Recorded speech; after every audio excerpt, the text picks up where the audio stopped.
Acts of the Apostles in chapter 20. అపోస్తలుల కార్యం 20వ అధ్యాయం మీరు తెరవాల్సిందిగా కోరుచుంటున్నాను. Why has the Holy Spirit given us so much information about the Apostle Paul in the New Testament? క్రొత్త నిబంధన గ్రంథములో అపోస్తలుల పౌలుని గురించి పరిశుద్ధాత్మ దేవుడు ఏ ఉద్దేశముతో ఎంతో గొప్ప సమాచారాన్ని మనకి ఇచ్చుంటున్నాడు.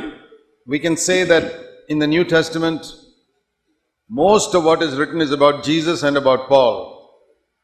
మనం ఈ రీతిగా చెప్పుకోవచ్చు, క్రొత్త నిబంధన గ్రంథములో అత్యధిక శాతము ప్రభువైన యేసుక్రీస్తుని గురించి తర్వాత పౌలుని గురించి కూడా అక్కడ చెప్పబడుతున్నది. And if you read through the whole New Testament, మనం ఈ క్రొత్త నిబంధన అంతా కూడా మనం చదివినట్లయితే, or the whole Bible, ఆ పరిశుద్ధ గ్రంథం అంతా కూడా మనం చదివినట్లయితే, in the whole Bible there are only two people who said, "Follow me."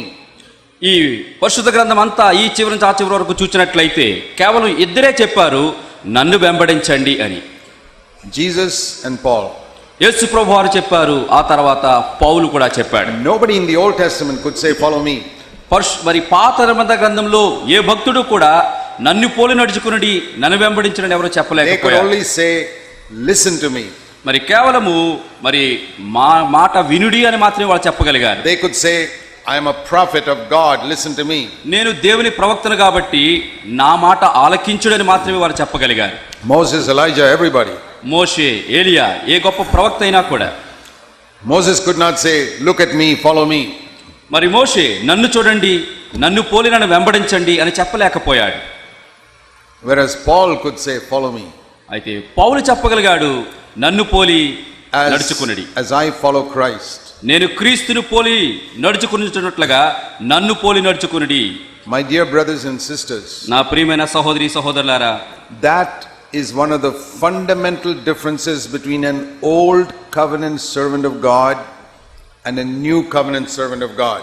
పాత నిబంధన దేవుని సేవకునికి, క్రొత్త నిబంధన దేవుని సేవకుని ఉన్నటువంటి మౌలికమైన వ్యత్యాసం అదే. In the old covenant, God used some mighty men. పాత నిబంధన కాలంలో చూస్తే మరి బలమైనటువంటి ఆ వ్యక్తులను, మనుషులను దేవుడు వాడుకున్నాడు. But the Holy Spirit never came inside any of them. వారిలో ఏ ఒక్కరిలో కూడా పరిశుద్ధాత్మ దేవుడు లోన దిగివచ్చి నివాసము చేయలేదు. Not even in John the Baptist. మరి బాప్తిసమిచ్చి యోహాను సైతంలో కూడా He came upon them. మరి వారి మీదకు మాత్రమే దిగి వచ్చాడు.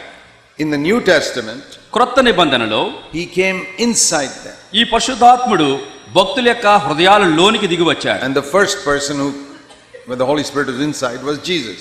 మరి పరిశుద్ధాత్మ దేవుడు మొట్టమొదటిగా ప్రవేశించిన ఆ వ్యక్తి ఎవరంటే ప్రభువైన యేసుక్రీస్తు వారిలోనే. And the next was the 120 on the day of Pentecost. ఆ తర్వాత పెంతెకోస్తు దినము నాడు 120 మంది భక్తుల మీదకి పరిశుద్ధాత్ముడు లోనికి దిగి వచ్చాడు. And the way I have pictured it is like this. ఆ దృశ్యపటము నాకు ఈ రీతిగా కనిపిస్తూ ఉంటుంది. If you take a glass, మీరు ఒక గ్లాసును తీసుకోండి, and keep it upside down, దాన్ని తలక్రిందులుగా బోర్లించండి, and pour water on it, a picture of the Holy Spirit being poured from heaven. ఇక బోర్లించిన గ్లాసు మీద నీళ్లు పోస్తూ ఉంటే పరిశుద్ధాత్మ దేవుడు పరలోకం నుంచి కుమ్మరిస్తున్నట్లుగా చిత్రపటం చూడవచ్చును. It will flow over the glass and all around. ఆ గ్లాసు మీద పడుతుంది, దాని చుట్టుప్రక్కల అంతా కూడా ఆ నీరు కుమ్మరించబడుతుంది. It could be like a river. అది ఎట్లా ఉంటుందండి? నదీ ప్రవాహం వలె ఉంటుంది. So many millions of people can be blessed. ఇక వేల కొలది, కోట్ల కొలది ప్రజలందరూ కూడా దీవించబడుతూ ఉంటారు. But the inside of the glass can still remain dirty.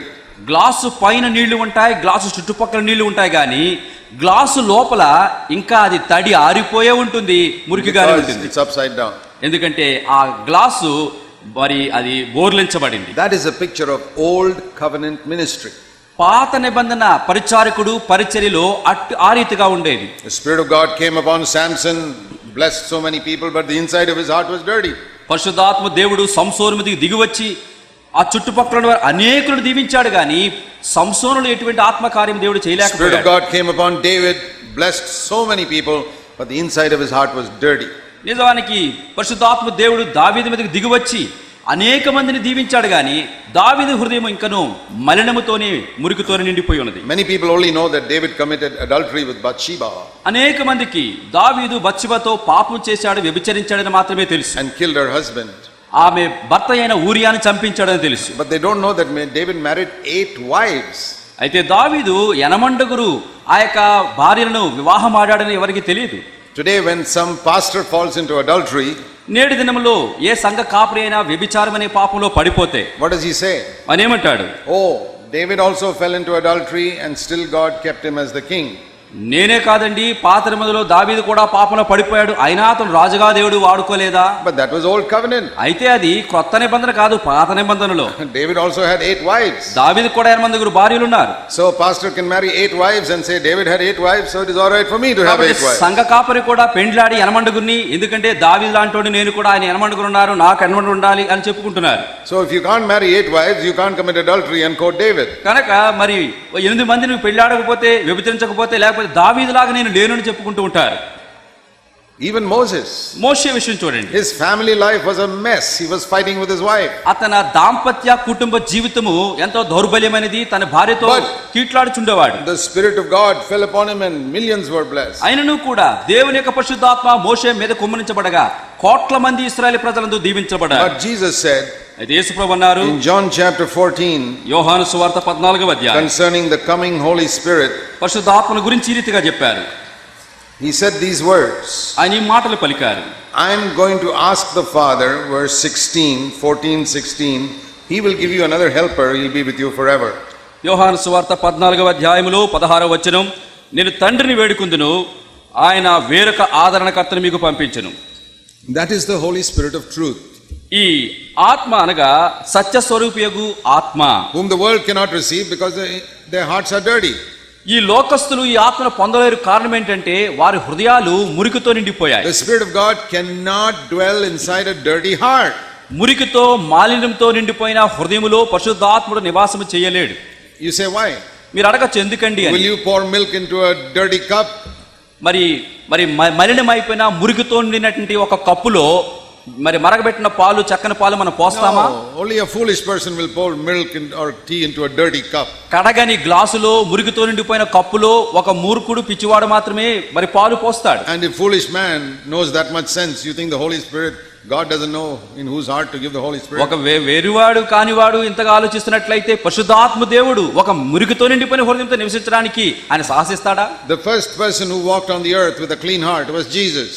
ఈ లోకమంతట్లో భూమి మీద పరిశుద్ధ హృదయముతో మరి నివసించిన వాడు, నడిచిన వాడు ఎవరయ్యా అంటే యేసు ప్రభువే. Nobody in the old covenant had a clean heart. పాత నిబంధనలో ఎంత గొప్ప భక్తుడైనా కూడా ఇటువంటి పరిశుద్ధ హృదయంతో నడవలేదు. Because the blood of bulls and goats that they sacrificed could not cleanse a man's heart. కారణం ఒక్కటే, మనుషుడు చేసినటువంటి పాపాల యొక్క ఆ మురికి హృదయాన్ని గొడ్లు గాని ఆ యొక్క ఏ ఎడ్ల యొక్క రక్తము కూడా కడిగివేయలేదు. But after Jesus died and presented the blood to the Father, ప్రభువైన యేసుక్రీస్తు వారు మరణించి పరలోకమున తండ్రి యొద్దకు ఆరోహణమై వెళ్ళినప్పుడు then that blood could cleanse our heart and make it absolutely clean. అప్పుడు ఆయన శిలువ రక్తం మాత్రమే మనల్ని కడిగి మనల్ని సంపూర్ణంగా పవిత్ర పాత్రలుగా చేయగలడు. Only then the Holy Spirit could come inside a man's heart. ఎప్పుడైతే క్రీస్తు రక్తంతో కడగబడి పవిత్ర హృదయమవుతామో అప్పుడు మాత్రమే పరిశుద్ధాత్ముడు మనలోనికి నివసించడానికి దిగి వస్తాడు. John the Baptist was the greatest man until Jesus, but even his heart was not clean. యేసుక్రీస్తు వారు పరిచర్య చేసే ముందు వరకు కూడా ఎంతో గొప్ప వ్యక్తిగా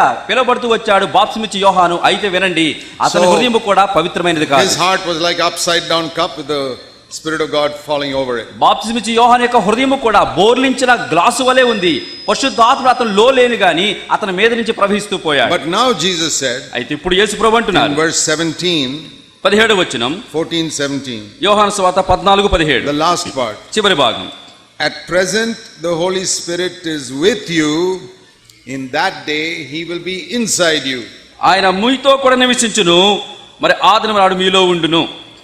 See the difference between with you and in you? ఇదిగో చూడండి, మీతో పాటు మీ లోపల అనే దానికి ఆ వ్యత్యాసం చూడండి. With me means near me, in me means inside me. నాతో అంటే నా ప్రక్కన, నాలో అంటే నా లోపల. So now God has turned the cup right side up. ఇప్పుడు దేవుడు ఏం చేశాడు? glass.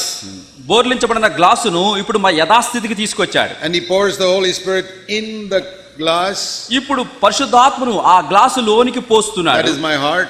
అది నా హృదయం అనే glass. And it fills that ఆ గ్లాసును ఆ పరిశుద్ధాత్మ నింపుతుంది. and then overflows నింపబడిన and గ్లాసులో blesses millions of people. ఆ పరిశుద్ధాత్ముడు నది వలె చుట్టుపక్కల వారందరికీ ప్రవహిస్తూ ఉంటాడు. That's why Jesus said in John 7 అందుకనే ప్రభువైన యేసుక్రీస్తు వారు యోహాను సువార్త 7వ అధ్యాయములో అన్నారు, verse 37, if anyone is thirsty, let him come to me and drink.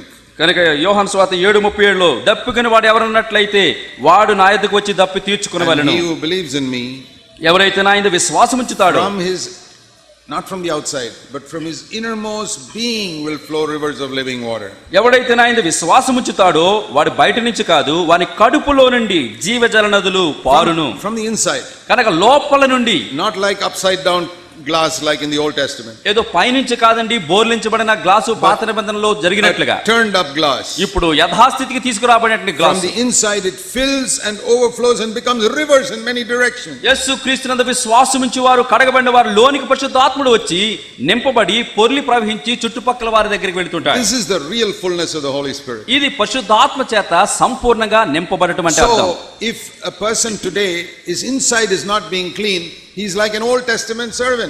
ప్రస్తుత కాలంలో ఏ విశ్వాసైనా పరిశుద్ధ హృదయంతో లేకపోయినట్లయితే అతడు పాత నిబంధనలోని భక్తుడి వలె ఉంటున్నాడు.